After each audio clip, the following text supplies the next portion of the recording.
প্রিয় শিক্ষার্থীরা, আসসালামু আলাইকুম। আশা করি সবাই ভালো আছো। আজকে চলে আসলাম আরেকটি পর্বে। আজকে আলোচনা করব অনুসরণী 1.3 70 পৃষ্ঠা 3 নাম্বার মৌলিক গুণনীয়কের সাহায্যে লসাগু নির্ণয় করো।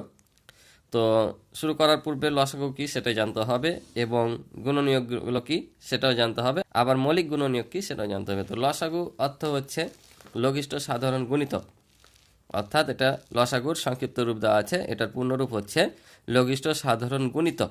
লঘিষ্ঠ মানে হচ্ছে ছোট, অর্থাৎ গুণিতকের মধ্যে দুই বা ততোধিক সংখ্যার মধ্যে সবচাইতে যেটা ছোট গুণিতক অর্থাৎ যেটা মিলে সেটা হচ্ছে লসাগু। তাই লসাগুর পূর্ণরূপ হচ্ছে লঘিষ্ঠ সাধারণ গুণিতক, গুণিতকের মধ্যে সবচাইতে ছোটটা। এখন আসি গুণনীয়ক কি। গুণনীয়ক হচ্ছে যে সকল সংখ্যা দিয়ে একটি সংখ্যাকে ভাগ করলে নিঃশেষে বিভাজ্য হয় সেগুলো হচ্ছে ওই সংখ্যাটির গুণনীয়ক। যেমন এই 15 গুণনীয়ক যদি আমরা লিখি, 15 গুণনীয়কগুলো কি কি? 1, 3, 5 আর 15, এগুলো হচ্ছে 15 গুণনীয়ক। ঠিক আছে? কেন গুণনীয়ক? 1, 3, 5, 15 এই সংখ্যাগুলো দ্বারা 15 নিঃশেষে বিভাজ্য, অর্থাৎ যে সংখ্যাগুলো দিয়ে একটি সংখ্যা নিঃশেষে বিভাজ্য হয় সেই সংখ্যাগুলো হচ্ছে এই সংখ্যাটির গুণনীয়ক, অর্থাৎ 15 গুণনীয়ক হচ্ছে এগুলো। তাহলে এগুলো যদি গুণনীয়ক হয় তাহলে মৌলিক গুণনীয়ক কি? তাহলে মৌলিক গুণনীয়ক হচ্ছে যে সকল সংখ্যাগুলোকে এক এবং ওই সংখ্যা ছাড়া অন্য কোনো সংখ্যা দ্বারা ভাগ করা যায় না সেগুলো হচ্ছে মৌলিক গুণনীয়ক। যেমন তাহলে এখানে কোনটা মৌলিক গুণনীয়ক দেখো, 3 আর 5কে এক এবং ওই সংখ্যা ছাড়া আর কোনো সংখ্যা দ্বারা এই দুইটাকে ভাগ করা যায় না, অর্থাৎ 3 একে 3, 5 একে 5, 1 এবং 3 বা 5 ছাড়া অন্য কোনো সংখ্যা দিয়ে ভাগ করা যায় না। তাই এগুলো হচ্ছে মৌলিক গুণনীয়ক। ঠিক আছে? তাহলে কি বললাম?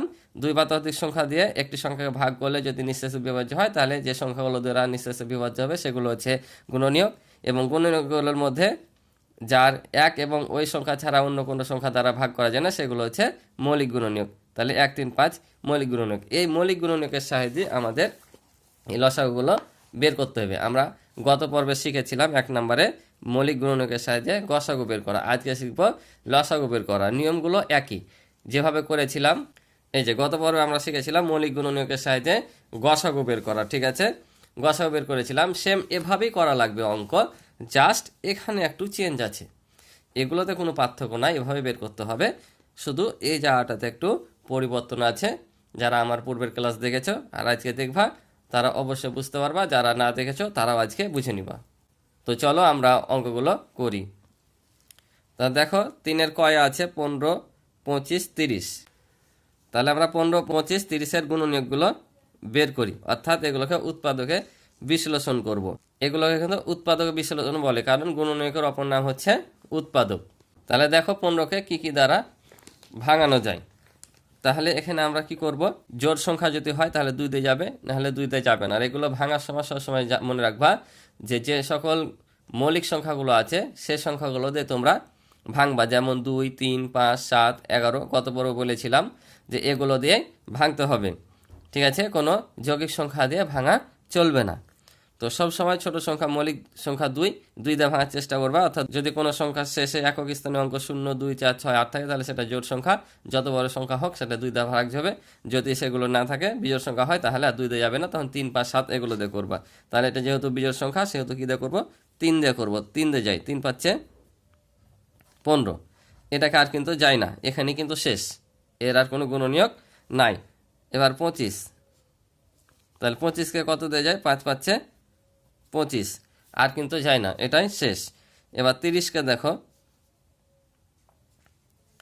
তাহলে 2 দিয়ে যাই, 15 দেবো না 30।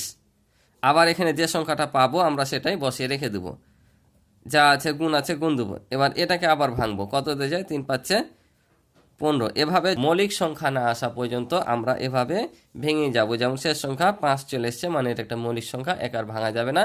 তাহলে এখানে এটা শেষ। এখন আমরা লসাগু নির্ণয় করব। তাহলে লিখব অতএব নির্ণয় লসাগু।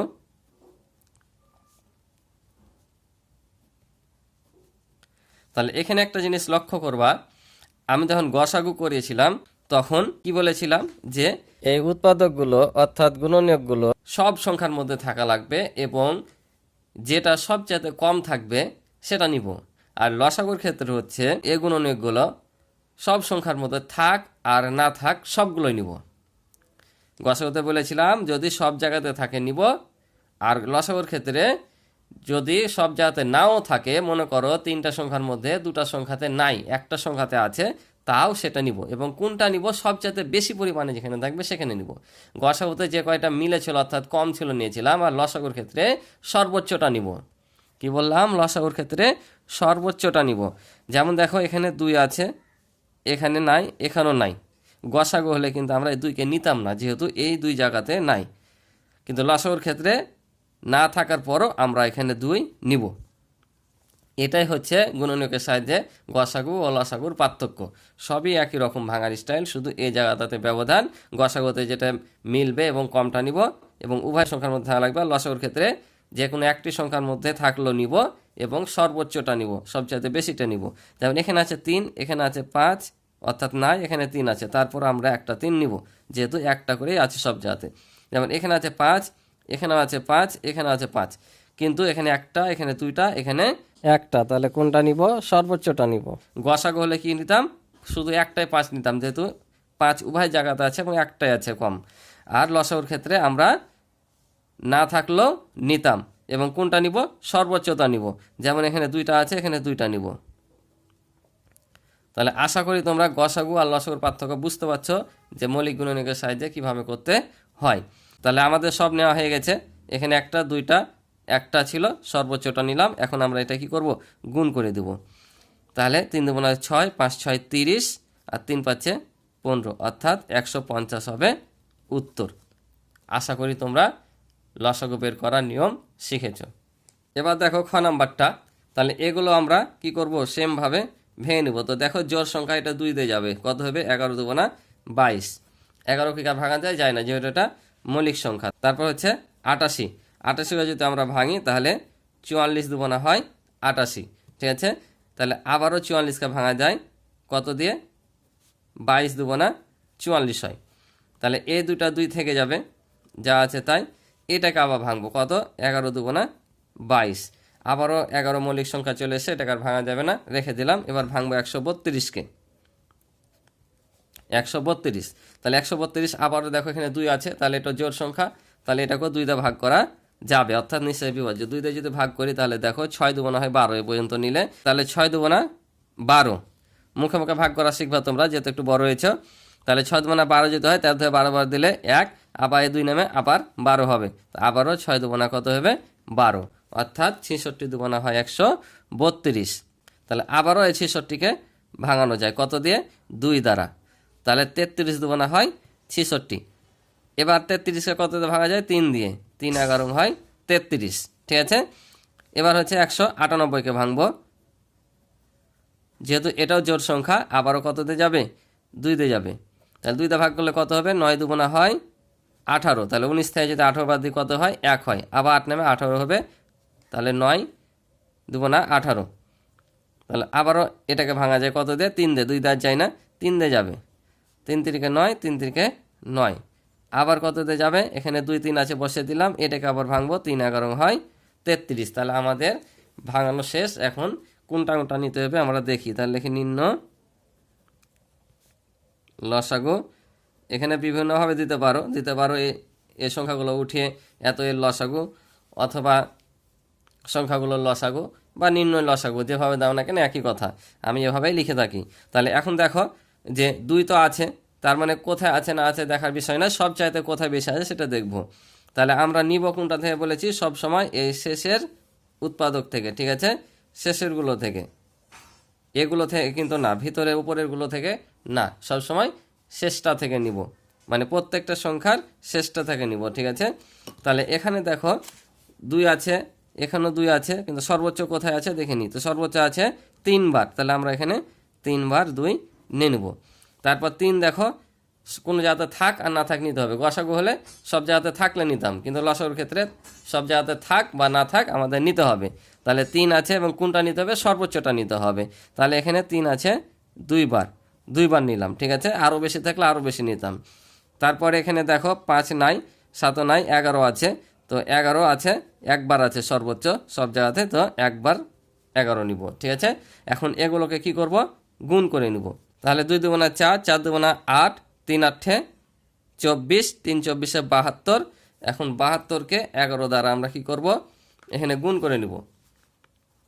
তাহলে 72 গুণিত 11 যদি করি 2 7, আবারও হচ্ছে 1 দিয়ে গুণ করলে 2 7, তাহলে 2 যোগ করলে হচ্ছে 9 আর এখানে 7, অর্থাৎ 792। তাহলে আমরা এখানে লিখব 792 আর এটা হবে আমাদের অ্যান্সার। আশা করি তোমরা বুঝেছো। তাহলে এবার গ নাম্বারটা দেখো, লাস্ট অঙ্ক। তাহলে 24কে আমরা কি করব, আবারও ভাবে ভাঙবো। তো কত যায়, 12 দেবো না 24, 2 বসে গেল, 6 দেবো না 12, আবার 2টা 2 পেয়েছি, 2টা 2 বসে গেল, এটাকে আবার ভাঙবো, 3 দেবো না 6, ঠিক আছে। আবার তাহলে 36কে ভাঙি, তাহলে কত হয়, 18 দেবো না হয় 36, তারপর হচ্ছে 9 দেবো না 18, 2টা 2 আছে, 2টা 2 বসে গেল, এটাকে আবার ভাঙানো যায়, কত দিয়ে 3 দিয়ে, 3 থেকে 9, তারপর আছে কত 54, 54কে যদি ভাঙি তাহলে 27 দেবো না হয় 54, সব কিন্তু জোড় সংখ্যা, 2 দিয়ে যাবে, তাহলে এটা জোড় সংখ্যা না, তাই 2 দিয়ে যাবে না, কত দিতে যাবে 3 দিয়ে, 3 নাম 27, তাহলে 2 আর 3 বসে যাবে, এটাকে আবার ভাঙানো যায়, 3 তিরিকে 9। এবার ভাঙবো কতকে, 72কে, তা আমরা পাশাপাশি করে নিই। তাহলে 72কে যদি ভাঙি তাহলে আবারও কত দিয়ে, 2 দিয়ে, 36 দেবো না হয় 72, এই 2 বসে গেল, আবারও 2 দিয়ে করলে 18 দেবো না হয় 36, 2টা 2 বসে গেল, আবারও 18কে ভাঙলে কত হবে, 9 দেবো না 18, তাহলে 3টা 2 পেয়েছি, বসিয়ে দেবো, এখন 9কে ভাঙবো, 3 তিনে 9, তাহলে আর ভাঙানো যায় না, মৌলিক হয়েছে। এবার 96কে, তাহলে কত দেবো না 96 হয়, 48 দেবো না হয় 96, অর্থাৎ 2 দিয়ে যদি 96কে ভাগ করি আমরা ভাগফল পাবো 48। এখানে ভাজক এবং ভাগফলটা বসে, কিন্তু এটা মনে রাখবা, কারণ ভাজক আর ভাগফল গুণ করলে আমরা ভাজ্য পাই। তাহলে 2 আবার 24 দেবো না 48 হয়, 2টা 2 পেয়েছি, বসে যাবে, এটা 12 দেবো না 24 হবে, অর্থাৎ এই 2টা হয়েছে 2 এখানে, আর এই 24 ভেঙে যেটা পাইলাম এই 2টা, 12 দেবো না 24, আবারও এখানে 3টা 2 আছে, বসে দিলাম, এটা হচ্ছে 6 দেবো না 12, তাহলে 6 আর 2, তাহলে আবারও এখানে 4টা 2 পেয়েছি, 4টা 2 বসে যাবে, এটা হচ্ছে 3 দেবো না 6, এই 2টা পেলাম, এই 6কে ভেঙে 3 দেবো না 6, 3 যেহেতু কি সংখ্যা, মৌলিক সংখ্যা, যাবে না, তাই এখানে থেকে গেল। তাহলে এবার লিখবো অতএব নিম্ন লসাগু। তাহলে নিয়ে নেবো আমরা, তাহলে 2 নিই প্রথমে, যেহেতু 2 আছে, তো সর্বোচ্চ কোথায় আছে, আমরা দেখতে পাচ্ছি যে সর্বোচ্চ 2 আছে এই সংখ্যাটার মধ্যে, তাহলে নিব কোনটার মধ্যে, আমরা সর্বশেষটা থেকে নিব, ঠিক আছে, সর্বশেষ যে উৎপাদক পেয়েছি সেগুলো থেকে নিব, ঠিক আছে। এগুলো তোমাদের দাগ দেওয়ার দরকার নাই, আমি বোঝানোর জন্য দিলাম। তো সর্বশেষটা থেকে নিব, তাহলে এখানে দেখো সর্বোচ্চ 2 কতবার আছে, 5টা আছে, তাহলে আমরা এখানে 5টা 2 নিয়ে নিব, 4, 5টা 2 নিয়ে নিলাম, ঠিক আছে। তারপরে 3 আছে, 3 সর্বোচ্চ কোথায় আছে সেখান থেকে নিব, তো সর্বোচ্চ 3 দেখতে পাচ্ছি আমরা এখানে 3টা, তাহলে আমরা এখানে 3টা 3 নিয়ে নেব, 2 3। তারপরে দেখো আর কোনো সংখ্যা আছে, আর কিন্তু কোনো সংখ্যা এখানে নাই, আমরা দেখতে পাচ্ছি, দেখো 2 3 2 3 2 3 2 3 2 3, আর কিন্তু কোনো সংখ্যা নাই। তাহলে আমরা এটা কি করে দেবো, এখন গুণ করে দেবো। তাহলে 2 দেবো না 4, 4 দেবো না 8, 8 দেবো না 16, 16 দেবো না 32। তাহলে গুণ করার নিয়ম দেখো, এখান পর্যন্ত গুণ করলাম, এখন এই 3টাকে গুণ করে নেব, তাহলে সহজ হবে। তাহলে 3 তিরিকে 9, 3 নাম 27, এখন 32কে 27 দ্বারা কি করব, গুণ করব। তাহলে 32 গুণ হচ্ছে 27, ঠিক আছে। তাহলে দেখো 7 দেবো না 14, হাত থাকে 1, 3 7 21, আর হাতে রেখে 22, আবারও 2 দেবো না 4, 3 দেবো না 6, তাহলে 4, এটা যোগ করলে 6, আর এটা 8, তাহলে 864 পেলাম। তাহলে আমরা এখানে বসিয়ে দেবো 864, অর্থাৎ এই সংখ্যাগুলোর গুণফল হচ্ছে 864, আর এই সংখ্যাগুলোর লসাগু হচ্ছে 864, বুঝেছ? তো আশা করি তোমরা অঙ্কগুলো বুঝেছো। তো আজকে এই পর্যন্ত ছিল এই পর্বের অঙ্ক, দেখা হবে পরবর্তী পর্বে। তো আমার ক্লাস থেকে যদি একটু উপকৃত হয়ে থাকো এবং ক্লাসটি ভালো লেগে থাকে, অবশ্যই সাবস্ক্রাইব করে আমার পাশে থাকবে এবং ভিডিওতে লাইক কমেন্ট করে তোমাদের মন্তব্যগুলো জানাবে।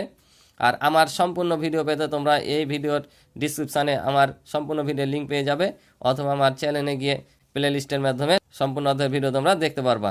তো ভালো থাকো, সুস্থ থাকো, আল্লাহ হাফেজ।